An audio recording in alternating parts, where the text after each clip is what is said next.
you have to think that somebody's not doing the right thing or not, fully informed of what's going on. And one of the cases that I worked on, there were 8 different reports. It was the arresting officer, was the first officer on the scene. There were 4 other officers. Then there was the sergeant on duty, and then there was 2 other commanding officers on the scene because this was an armed robbery, burglary of a vehicle that turned into a physical altercation between the guy who was robbing the car and the actual car owner. Saw the guy breaking out of his car and taking his radio, whatever, and they charged him with armed robbery. They claimed he had a screwdriver. They claimed he had a knife. They claimed he had some weapon in his hands, and all along, if you go back and you read the reports and you're detail-oriented enough, you'll find the only thing he had in his hands was the radio and the bracket that holds the radio into the dashboard. So he didn't have a weapon.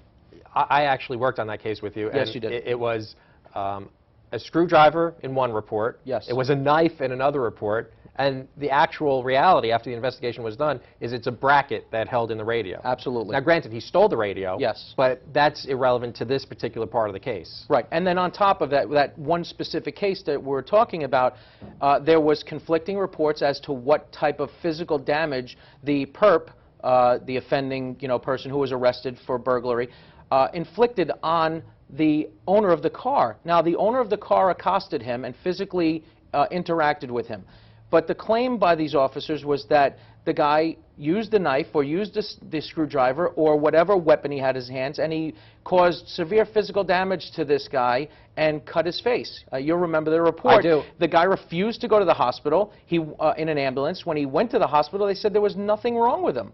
And yet, these were the charges that were brought, and he was found guilty of during a trial. And I could understand why a guy who received 25 years for something he didn't do, and granted, he admitted that he did the armed robbery and the burglary or whatever. Unfortunately, I believe there was an issue with drugs and a bad background. Right. Whatever the case, I don't condone the actual crime, but to be found guilty of something that you didn't do, I have a problem with that. And again, the detail orientation of my work, that's how I do things. I don't leave anything unturned. Yeah, but isn't it fair to say you can only know the details if, and you correct me if I'm wrong, you know a little bit about the law, you know a little bit about accounting, you know a little bit about how businesses run, you know a little bit about personal habits and what is outside the norm of behavior. So you've got psychology and sociology. It seems like you need to know a lot in order to get into a case and really give it a thorough overview.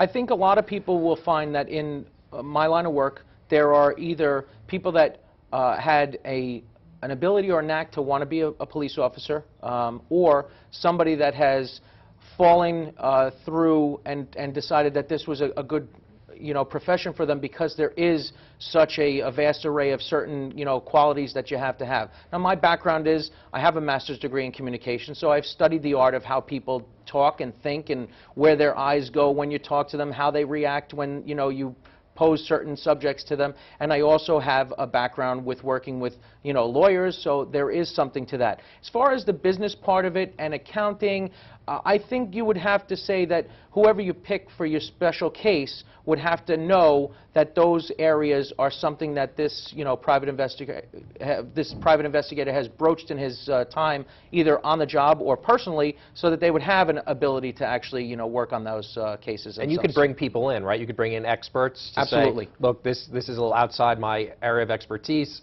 If you could help me out, I'd like to know about, a forensic accounting of this, or if this person has an offshore account, or things like that. Absolutely. I mean, what you do is, a private investigator, for lack of a better way to put it, is the person that's going to gather as much information possible. When it gets to a certain level, whether it's a litigation, then you hand it off to the lawyer. If it's an issue with regard to a bank account and it's money, then you need a forensic accountant to come in and maybe do some, looking into why did this business relationship not turn into what it should have been, or why did this guy claim that they didn't make money on this business venture with their partners, and yet it looks like they did. And this is where you have to turn those specialties over. But it doesn't get to that level until you get into a courtroom. So doctors, lawyers, accountants, they all can come into your practice to help you out with their expertise. They can come into my practice when it comes to me needing to find out information. If I need to interview a doctor or speak to a doctor about what are the possibilities of this type of accident happening this way, this injury happening under these circumstances, where, can we basically say that this is a possibility, or where's the reasonable doubt, for lack of a better way to put it, fall into line here? Does that make sense? Is it possible for this person to be in an accident under these circumstances and then be injured this way? Or is it more possible, or does it make more medical sense that this person was injured the way he claims he was injured and not the way the offending driver, claims in their reports? Speaking of injuries, is your job one that is prone to injuries? Are you worried about your safety? Do you meet people who are dangerous? I will say that you can come across some unruly type of people. It all depends on the type of case that you're dealing with. I have been approached recently by a number of people asking me to expand my practice into bounty hunting. And it's funny that you bring it up, because it's one of the issues that I'm weighing, which is regardless of who you're with and who you're handling and how you're, strapped, for lack of a better word, if you're carrying a weapon, if you are wearing a bulletproof vest, you don't know what the other person is, up against. And somebody was asking me to basically give them my personal opinion about that TV show that you'll see, Dog the Bounty Hunter. Now, I like the show. I think it's very entertaining. I just don't think it's very realistic, because if I was in that situation, I don't know that I would be finding somebody that has skipped bail, that I'm now going to apprehend. I'm going to put him in cuffs, I'm going to drive him to jail, and he's going to thank me for it and ask me if it's okay that I smoke a cigarette with him. I don't find that to be very realistic. But on the other hand, you've got to deal with these people, and you don't know what the unknown is. You don't know if they have any diseases that are contagious. You don't know what they're carrying, whether it's a syringe, whether they have guns. So there are certain issues that you have to be real careful with. The cases that I find myself working on nowadays are the ones that are find people and then let somebody else handle it at this point. When it comes to the point of me making that decision about the bounty hunting, then of course I'll make sure that I'm, standing far back when somebody else is doing the physical work. And make sure you come back on the show so we can talk about bounty hunting. Exactly, absolutely. So do you have friends in the business, or is this something you just do by yourself? I have some friends that I do know, and there are certain guys that I do bounce certain things off.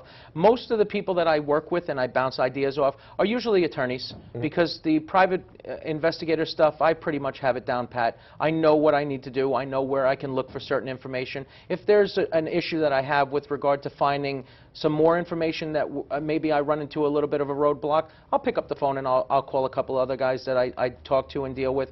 But for the most part, I've got that part of it down pat. I'm good at that level. It's, whether or not it gets to the next level or not. Talking about consulting with attorneys, do you call and say, can you tell me what the law is here? Am I allowed to do this? I mean, we watch TV, right? Right. We see people breaking into houses. We see people wrestling perps to the floor. Right. We see all sorts of illegal behavior.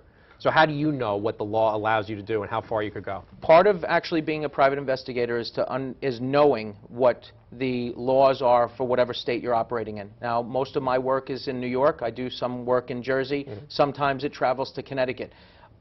I am obligated to know those laws. I am not a cop. I am not a police officer. I don't have that protection, so to speak. So I have to protect myself and know what those, ramifications are. There is no, as you would say in the legal business, ignorance of the law. That's not a defense. You have to know. So yes, as your question was earlier, you do need to know what the law is, at least on certain levels. You need to know what is legal. You need to know when you can and can't tape a conversation. If a wife comes in and says she wants to find out if her husband is actually cheating or not, you need to know when you can tap phones, when you can't tap phones. You need to know what is or isn't legal, because that information, although it may be what your customer or your client is looking for, may wind up putting you in jail. When you go out and you conduct an investigation, you do it by yourself or you have people that go with you? I'm just thinking from hearing you talk and seeing how complex it is and what could go on, that it might get to be a lonely sort of a job. As a lawyer, I get to go to court, interact with other lawyers, but you might be, I don't want to use the word stalking, you might be looking, following somebody for a long period of time, or you might be just in front of a computer doing some searches, or it seems like it's a very independent kind of profession? Well, there's two ways for me to answer that. First and foremost, I'm the type of person that likes to be hands-on with everything, and I don't trust things to fall through the crack with the people that I work with. I will take people with me on certain jobs and certain places where I have to go and investigate it. But until it gets to that, level, and I can do it